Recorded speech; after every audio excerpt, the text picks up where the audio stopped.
C'è un valore aggiunto sia per il centenario della Grande Guerra, ma anche perché non dimentichiamoci che l'Aquila nel 2009 subì quel terremoto dove noi tutti alpini, e tanti altri chiaramente, ci siamo riversati con un grosso impegno. Vedi per esempio le 33 costruzioni e abitazioni che abbiamo fatto nel villaggio a Fossa. Una dunata importante, l'88esima per gli alpini padovani, quella che questo fine settimana colorerà le strade dell'Aquila.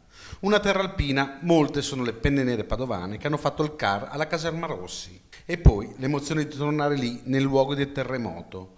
Un legame molto forte, quindi, con la terra abruzzese, che spingerà più di 1 migliaio di alpini padovani a muoversi.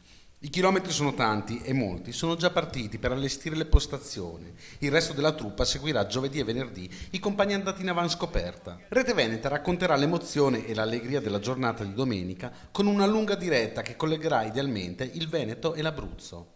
La speranza però è che la dunata torni all'ombra del santo. Padova ospitò la tradizionale sfilata di penne nere nel 1998 ed il ricordo resta indelebile per chi visse quei momenti.